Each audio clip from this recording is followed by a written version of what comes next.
So physically, I've been feeling a lot better. I've had pain my whole life, especially after I was attacked over 20 years ago. And as of like 11 years ago, I really started to get progress because I discovered ketamine. I got money from an accident, and I thought, and I was feeling better because I got in a car accident and I was going to the doctor, and like my back was feeling so much better. So I was like, oh wow, that worked. But then it didn't last. Like after I stopped therapy, I was like starting to get in pain again. So I had money from the case. That was over. So I had money in the bank. I never had money like that before. And I thought to myself, okay, I'm going to use this to figure this out. Like, what's wrong with me? Because I found this book that talked about manual trigger point therapy. Really old book now. And the summary of the book was through a specific type of massage that requires like your fingertips. Like the book would talk about like keeping your nails short because you're like really trying to dig into these specific trigger points. And another way to relieve the trigger points is dry needling. And so ever since then, I was like, oh my gosh, like that's what I need to do. And I've still never really had needles in me. Well, no, I did. I last year I got trigger point injections, and I do think that helped a bit. It's interesting how a lot of things help. Like I had epidurals.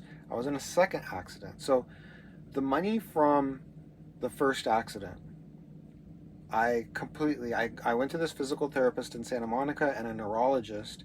The neurologist gave me oxytocin, this other drug, and then ketamine is ultimately what ended up changing my life. Like, and that's also like, as I was doing it, I was like, wow, there seems to be like a mental component to this too.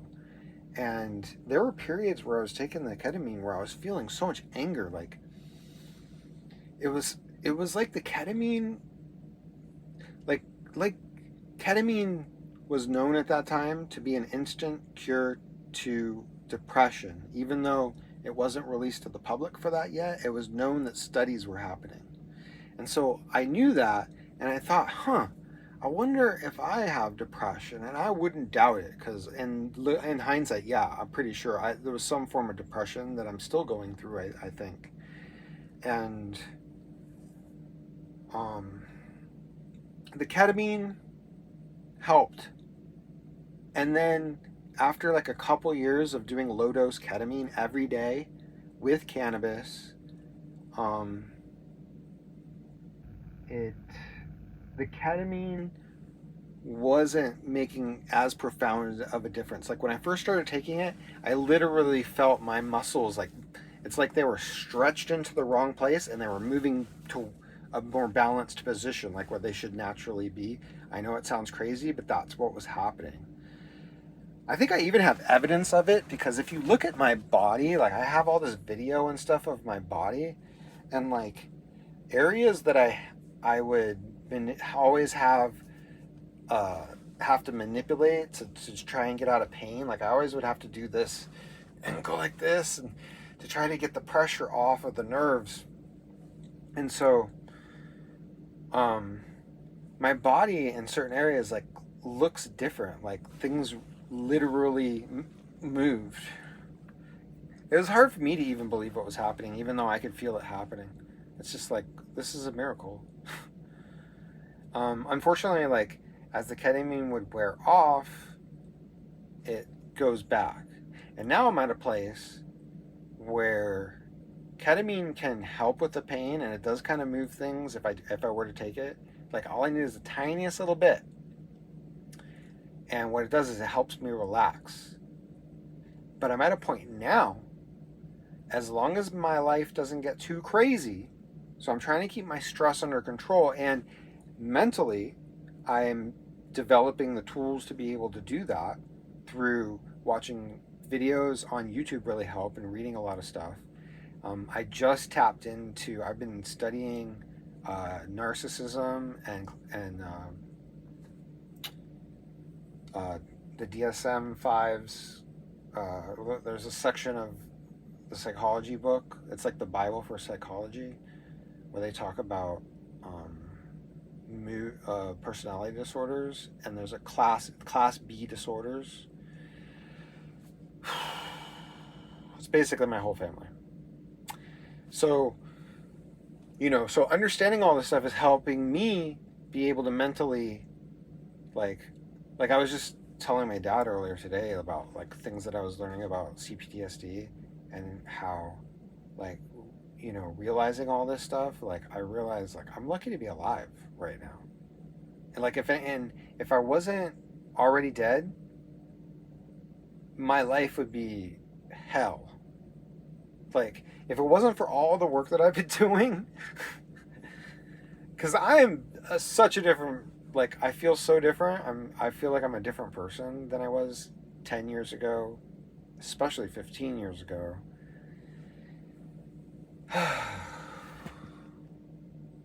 And I try to focus on that. But it ain't over, folks. It ain't over. I still have work to do. And today has been tough.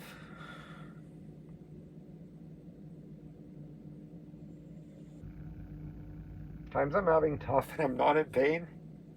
Because I've passed a couple kidney stones in the past. Like, I've experienced some pretty gnarly pain.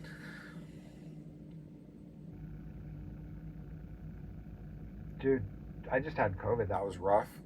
But the first time I had COVID, I thought, I didn't know I had COVID. They didn't have a name yet.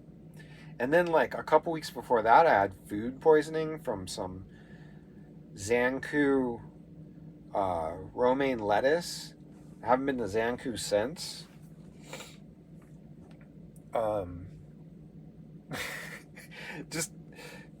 Just to point out, like, I'm whatever. I'm so stupid. There's people out there that are suffering like real pain. But dude, I'm telling you, like the pain, like the kidney stones, the COVID, and that food poisoning in 2020, like that was so rough, dude. Like I didn't know if I was gonna make it. Like I'm not joking. I told my aunt about it like a couple months after it happened, and she was like, "Why didn't you go to the hospital?" And it's basically because my second kidney stone, I didn't go to the hospital because the first one I got a $10,000 bill for, and the second kidney stone, I knew what they were going to do. They were just going to give me Dilaudid, which I don't like, and being in the hospital sucks. So if I pass the kidney stone at home, at least I get to, be comfortable and watch TV. Although it's like when you're in that kind of pain, it's really hard to watch TV. Which is why I started recording this video, actually, because I was trying to watch a movie right now. It's late. And like I haven't even been able to pay attention to the television, and I'm sober, like I haven't like I'm not like high or anything. Like I'm sitting here completely sober, and I can't even pay attention to the movie that I'm watching because I'm like, I just want my life together, The truth is, like I know, like I've been focused on YouTube, and I know I haven't posted, like, and I haven't done the work on YouTube, but it's because I built this van. I've been doing the work on like having a place to make the YouTube videos because I can't work in my parents, Like I was able to do it when I was doing Uber because I would work when everybody else was asleep, and I was able to focus because it was quiet. Because I was on the opposite schedule of everybody then. But now, like ever since I stopped driving Uber, I'm on a fairly normal schedule. Like I never stay up till like 6 in the morning. Like if I'm up at 3 a.m., that's a really rare thing. Whereas before, I was up after 3 a.m. all the time. I would get home after 3 a.m. And then I would make a video. I know, isn't that crazy? So, but even though I haven't been posting, I have been working on the craft. I've done a lot of editing work that you haven't even seen the work that I've done yet. I've mostly, though, been working on the van and working on myself because that's been a priority for 10 years now. I've literally spent entire years where I've made no money, so that I can just focus on feeling better and just go with, like, you can do so much when you're driven. When you're doing what you want to do, it's easier to get the drive for me. And when you're driven, you can do so much. Like, you could get so much progress. Well, me particularly too, because like it can be hard for me to focus. But when I'm by myself, especially, or with the right people, and like the gears are turning, like I can hold my focus for hours and hours and hours, and not eat, not drink, not go to the bathroom. Well, that gets rough because I'm just like, dude, I need to go to the bathroom, but I don't want to stop working. And that flow that people talk about now, I've known about that for years, and I've been trying to do it. And I do have a hard time doing it here. But it's okay because, like, I feel like when I'm here at my parents' and I break the flow to go eat dinner, that's a good thing because maybe I'm working too much, So if I know I'm going to end up eating dinner with my parents, then I know, like, I need to get a solid 4 hours. Like, I don't want to edit for less than 4 hours. So I got to start early enough, like around noon or so. I got to get started editing. Sometimes I'll do it before noon and I'll be editing for even more hours. But yeah, thank God that, I could use the van. Like, it's pretty much built. I've got lots of solar power. I'm very self-sufficient in this thing. And I can, like I'm in the process now of switching phases into doing a lot more editing and no building. Although there's lots of stuff that I want to finish. So as the temperatures are cooling, there's this, that Goldilocks period where the weather's great before it gets really cold, which of course we don't really experience really cold here. So all through the winter, there's going to be periods where the weather is nice for working on the van. And so I will be doing some of that stuff, but I'm just hoping that now that I've been doing the doctor, I got a new regular doctor, and I asked for physical therapy and acupuncture, and so I'm doing physical therapy that's helping. It's like it's helping so much.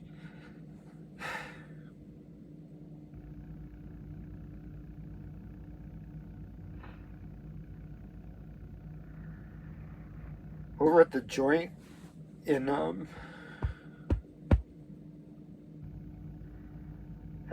there's this place, it's chiropractic called The Joint. And if you have a membership, it's like a gym where you can just go to any joint. It's great. They're even in Vegas. I want to go to Vegas. And things were really in flux, like who the doctors were up at Porter Ranch. There's also one in Northridge, so I'm like going to the different ones, and I'm not getting like they're not, like, I'm not feeling like things were getting worse for me for period this year. And then I don't know, like maybe 2 months ago they brought in this guy, Dr. Ivan. He's a young guy too. and he's able to, um, like, I don't know, like, I've been to 40 chiropractors, and like, it's kind of crazy. Like, they're all very talented, but some of them, like, are able to do, like, they're able to have a real positive effect, like a more positive effect than others. Like, I just feel so good. I think Dr. Ivan might be the best chiropractor I've ever been to. Um, and then the joint, I think it's like 89 or 79 a month. That's crazy. I'm grandfathered in at 69. So that's a crazy deal to be able to go once a week for $69. All they do is just give you a mobilization, like a little adjustment. No heat, no ice. They'll tell you, like, go ice it, because that's stuff you could do yourself. You don't need the doctor for that. So it really makes sense because for years I thought, like, wow, a good chiropractor really helps me. Although before ketamine, a chiropractor was kind of hit or miss. Like, it all depended on if my body would allow it. Like, sometimes my body would just be locked up and the chiropractor couldn't do anything. And that could still happen now, and that's why I'm so vigilant and so focused on, like, getting enough sleep and eating right. Intermittent fasting helps a lot. Oh my God. Like, I can't, like, that's another thing. Like, when I talk to my parents, like, I realize, I'm very forgiving. So it's like, it's cool, but it's not cool, like, I was just tonight, I was telling, like, I talk about intermittent fasting and keto and how it's helped me to my parents all the time. And not to, like, convince them to do it, but I do hope that they're, like, taking it all in and being like, oh, wow, that's interesting. I wonder if it might help me. But I certainly don't try to suggest anything because they just say no to everything. you know? It's just like the answer to everything is no. Like, you're just like, I'm trying to think of, like, a crazy way of explaining how crazy this is. Anyways, I don't want to lose my thought. Okay, so my dad, I'm telling him about how, lately I've only been eating one meal a day. And, that's, it's working for me. And how, you don't really need to eat, like, unless you're a bodybuilder, because those muscles, these big muscles, they need to be fed. You don't need to eat more than once a day. The important thing is that you eat enough when you do eat to get to through 24 hours, if that's what you're going to do. That's what I've learned. And I used to get, when I used to eat, I used to think, like, oh, you're supposed to eat, like, multiple times a day. And I used to get headaches all the time. Like, I used to get these gnarly headaches that I never get anymore. I never get headaches. And I think it's because I intermittent fast properly, which is, like, getting, hydrating enough. Not overhydrating is a big one as far as the headaches go. And, eating the right, like, getting all the right nutrition so that, you don't have,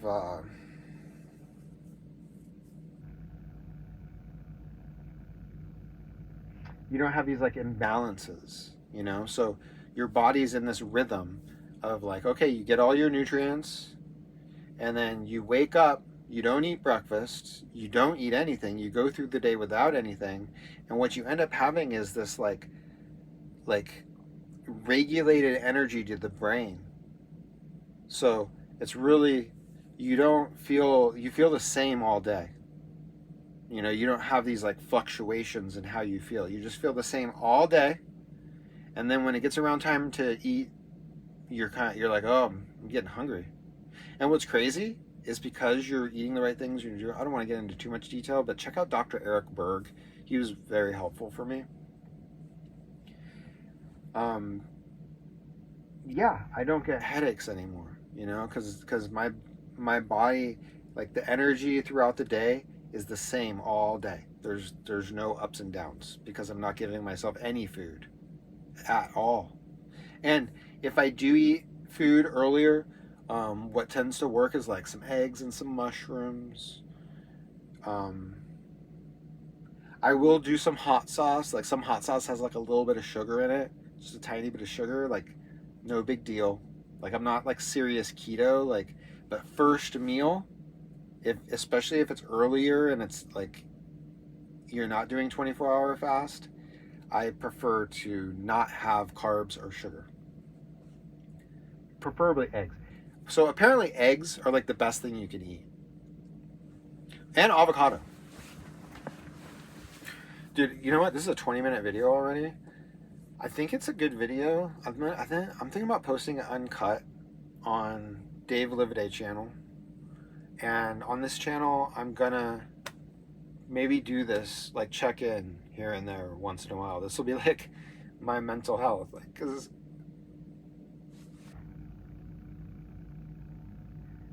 I'm so fascinated by it. Like everything that I've been learning about psychology ever since 20 years ago, like 1998, I think, was my first psychology class. So quite a long time ago. I've been fascinated. I don't know why. I should have majored in psychology. I probably would have actually graduated because I have well over 100 units and I didn't finish on my undergraduate. And man, like psychology, I was just so dead set it had to be business or computer science. You know, nobody's really talked to me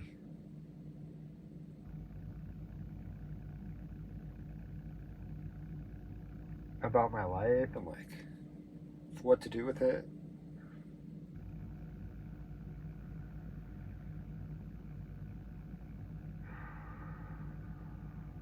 Not like really. Like I've never really understood what my options were, and we've this is a time where there are so many options for us, you know. So I'm not like regretting.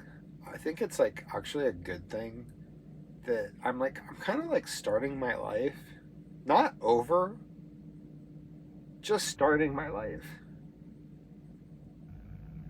It never started.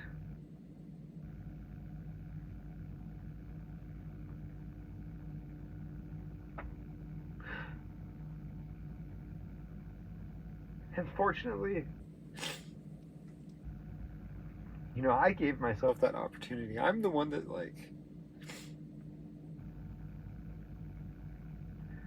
you know, like the times I did put myself out there, it was like I learned lessons. Like, whoa, that was a little bad choice. And I have so much more self-esteem that I'm not in like the terrible pain that I used to be in. That I can literally see like how it works, like how the self-esteem works. And how now, you know, like the people that I was able to bring into my life in the past, like they weren't, a lot of them, like the right people for me. I was being exploited. But that's kind of like an LA thing. Like that's like what people do out here. They exploit each other. And now I realize like that's not my world. Like I'm like, and I discovered this from watching YouTube and driving Uber and meeting people in my car and realizing like, oh wow, what's wrong with me? I'm just realizing like, wow, there's some cool people out there. And then I think about like when I was in high school and somehow, like, I had these like really cool friends, but like I didn't want to hang out with them. Like I didn't think they were cool or something. Like I don't know why. Like I really liked them too. Like I don't know. Maybe they didn't feel like I wanted to hang out with them, because I certainly didn't feel like I've never really felt accepted by anybody.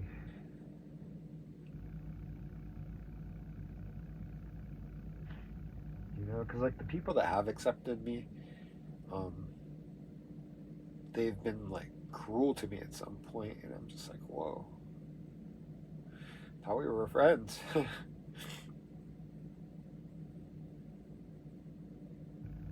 And then I have a couple of friends, like, you know,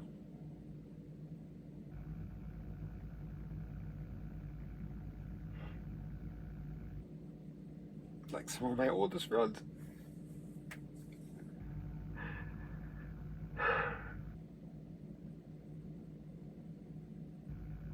I mean, they're like dealing with some of the same shit, I'm sure. And, you know, not in the exact same way as me, but, you know, like, you know, whatever psychological stuff.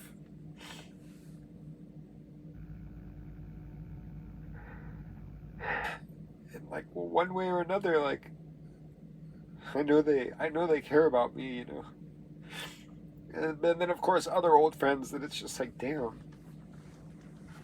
It's like, wow. Um, I really feel bad, you know, because it's like I just like my personality type is to want everybody to be happy.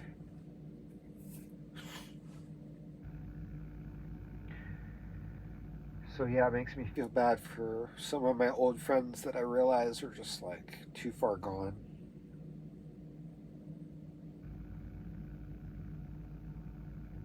Because, you know, I don't, there's this analogy, you have to put, you know, the masks pop down on the plane because there's no oxygen. You have to put your mask on first, they tell you. So that's the analogy that they use with mental health. And it's like, you know, I want to help people,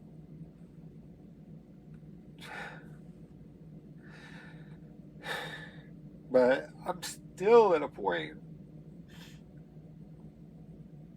where I don't have that yet. Like I really need to focus on myself, you know, especially, but then I run into the issue where I'm helping the wrong people, you know, and they're you know, they're just exploiting me, you know, like I'm wasting my time with them.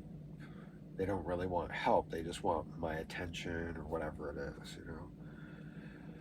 So basically, this video is about how great my life is going, literally. Like I know it may not sound that way, but like this is all like up and up, you know, like this is the light at the end this is what the light at the end of the tunnel looks like. Like this is good shit. These are not happy tears, but you know, because I'm like hurting, but like it's helping to understand it all, you know. I think it is, because you know, it's helping to me for me to like stand my ground and just be like, oh, okay, no, this is what the truth is. Stay there, like don't, you know, and don't like explain yourself for people, because you don't explain yourself for people that are just wasting your time, you know. Just don't answer, you know, baiting questions that are just trying to create drama, you know. And that's hard, but just being able to do it is like a superpower. It's like I couldn't in the past, you know. Like imagine the world's just falling apart, you're being screamed at, and you just take a deep breath. You don't have to do anything. You don't have to leave. You don't have to do something that anybody wants you to do, like pay attention to them or like look at them. Oh my god, that's another thing about my parents. They're those type of people, and like I've met those kind of people at the beach because I've been living at the beach, Malibu. In this van, they're like I'm the type of person, I'm always looking around, and like I don't like to talk to people with like direct eye contact all the time. I like to just kind of like, like it depends on what the conversation is too, like sometimes like it requires eye contact, most of the time it doesn't. But yeah, like people that are like if you look the other way, they're like moving to try to get back into your line of sight. It's like, whoa. And so like that kind of stuff, once you start to like really see that for what it is, that control, it's like, oh wow, that's not okay. And that's just one subtle little thing that people go their whole lives without realizing that that's like really not okay. So yeah, so if I have any advice to like somebody like me, like me in the past, I would tell myself, stand up for yourself, dude.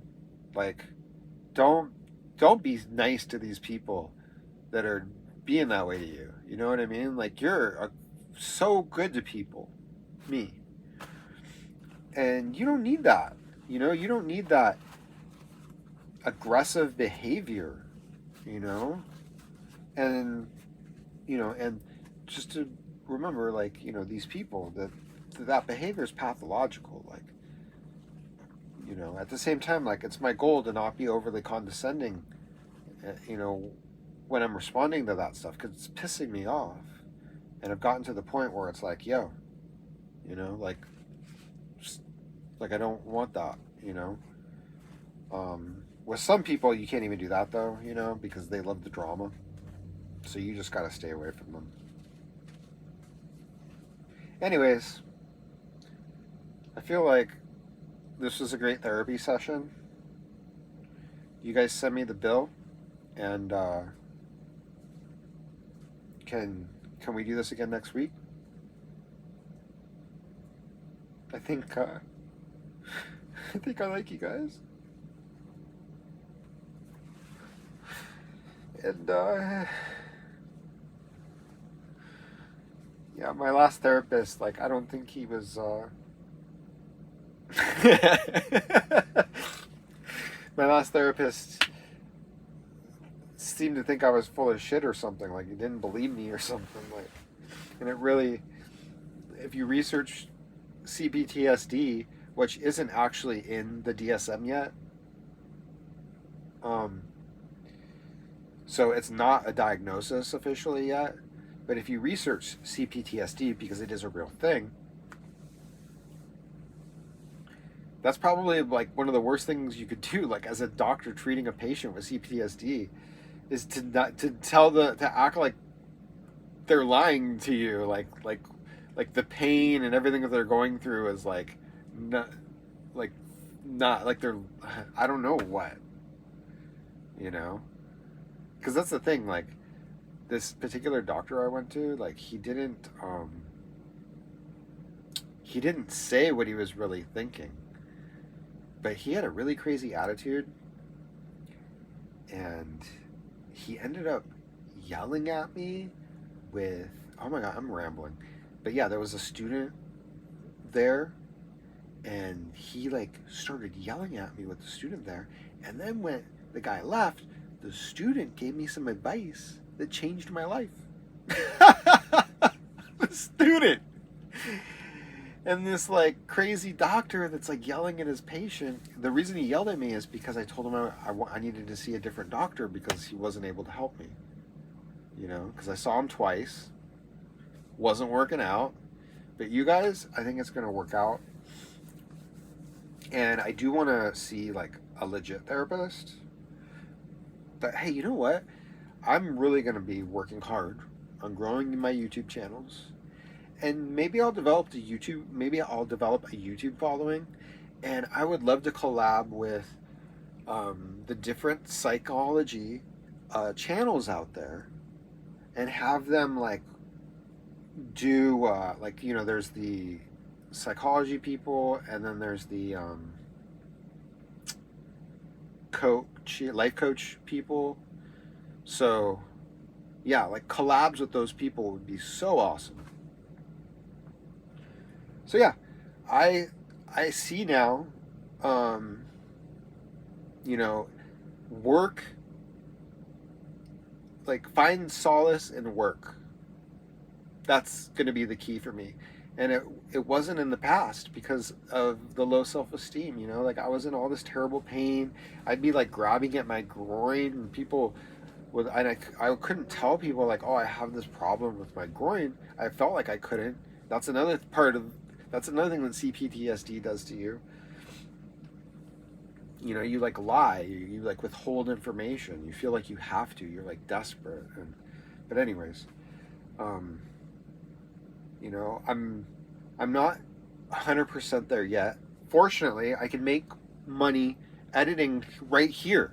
You know, and then when I set the pillows just right so that my arms don't fall asleep and I don't get back pain, and I move around different ways, and so I really need to figure out a way to make money from right here.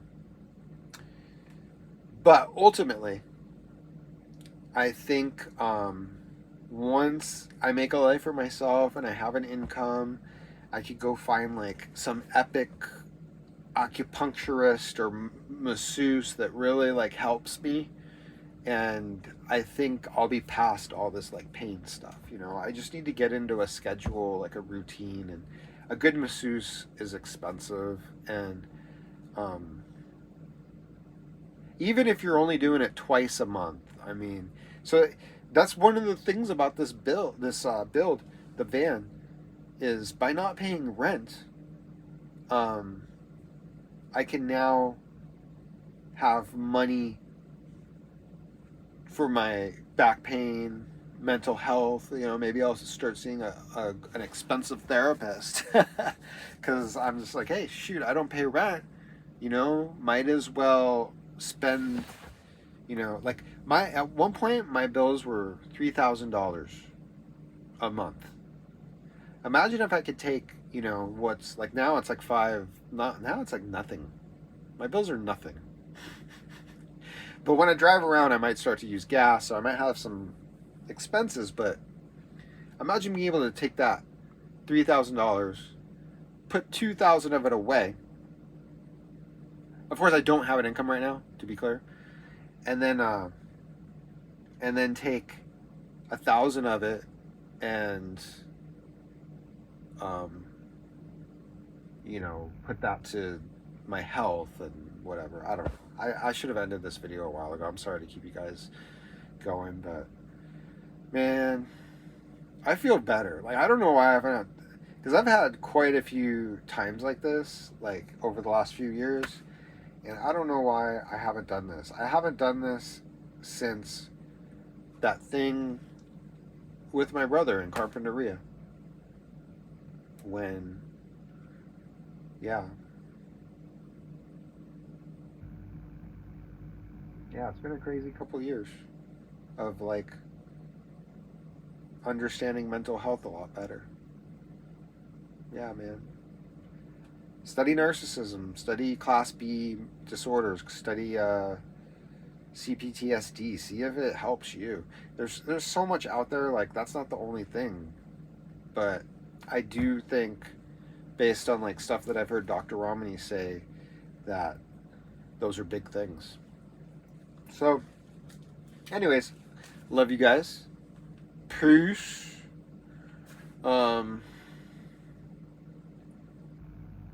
Yeah. Therapy sessions in the van. What are we gonna call this? Think of a name. Oh, like the video, if you could. I should have said that at the beginning. And check out No Limit Van Life, Dave the Uber Slave. Critical Malibu, and I want to do a food channel. Like, you know, where I go out to restaurants and stuff like that.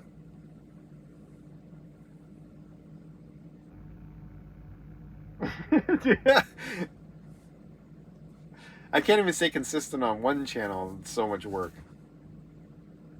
All right, bye guys.